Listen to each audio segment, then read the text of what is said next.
of grace, we will perform in measure, time, and place.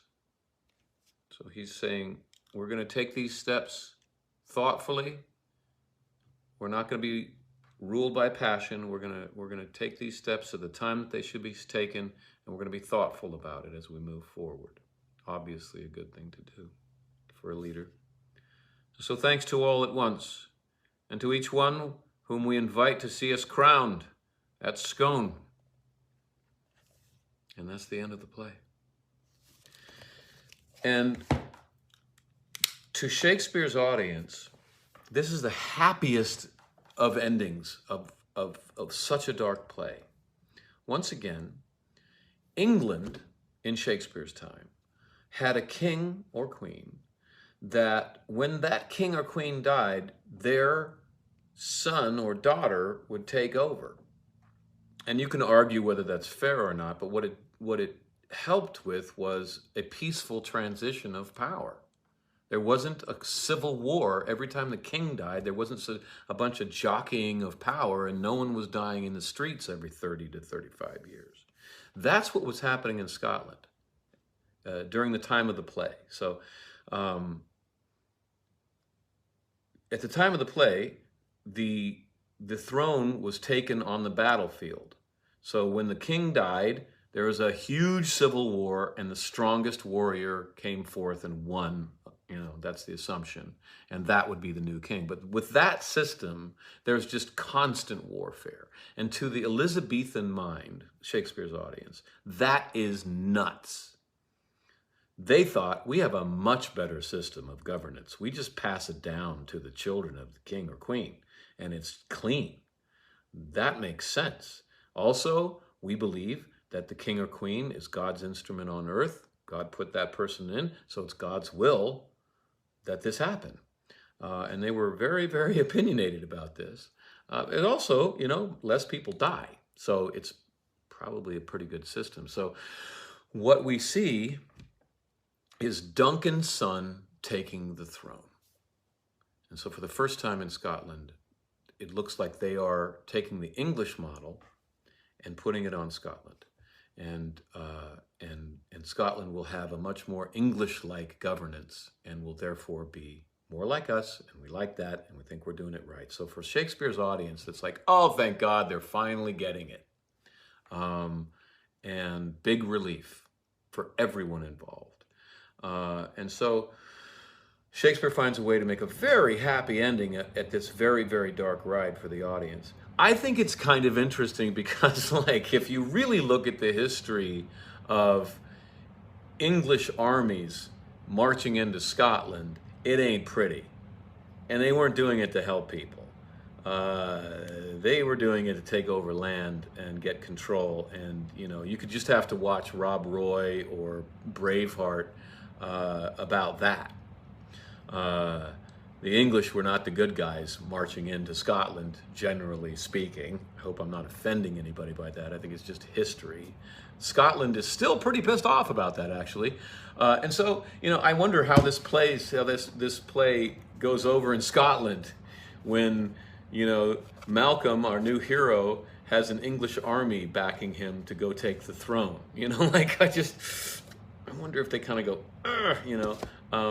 but the play is written by an Englishman.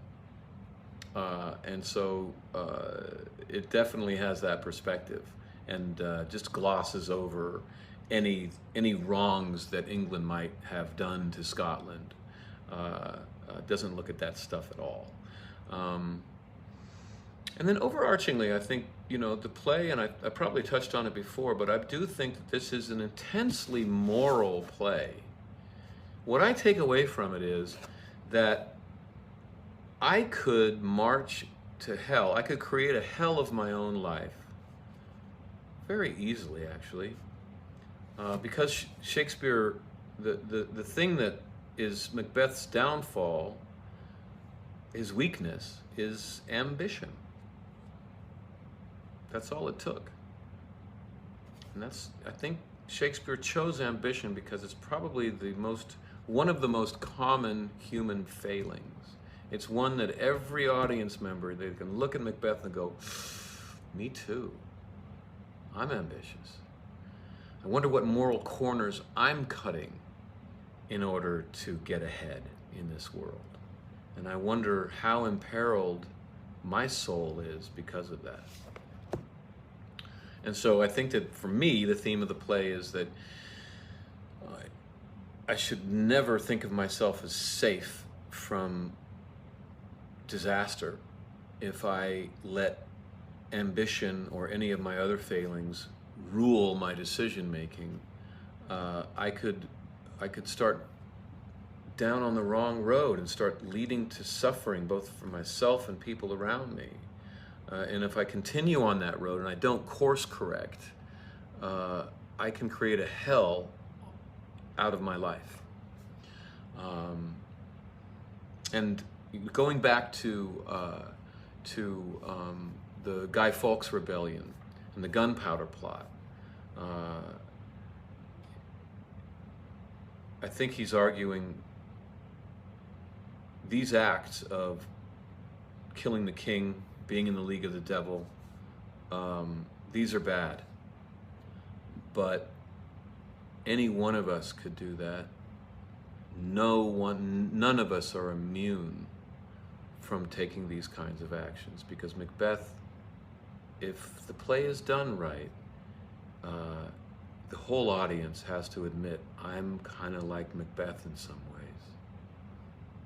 And I think Shakespeare was hoping that maybe the audience would go out and look at Catholics in England after this rebellion where the Catholics tried to kill the king, and maybe say, wow, I'm more like the Catholics than I wanted to admit. Maybe we shouldn't be drawing and quartering them in the streets right now.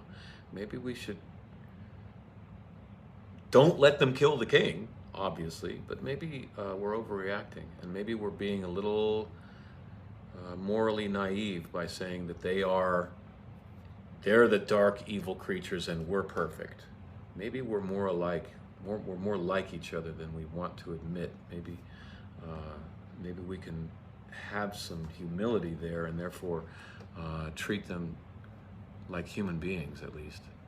And so that's kind of how I feel about it, and that's why this is my favorite play.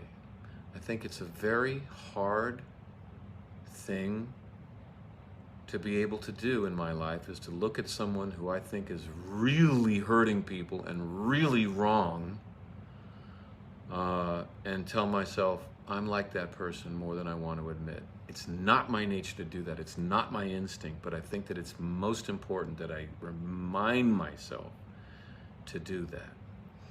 And Shakespeare reminds me with the tragedy of Macbeth. Until next time.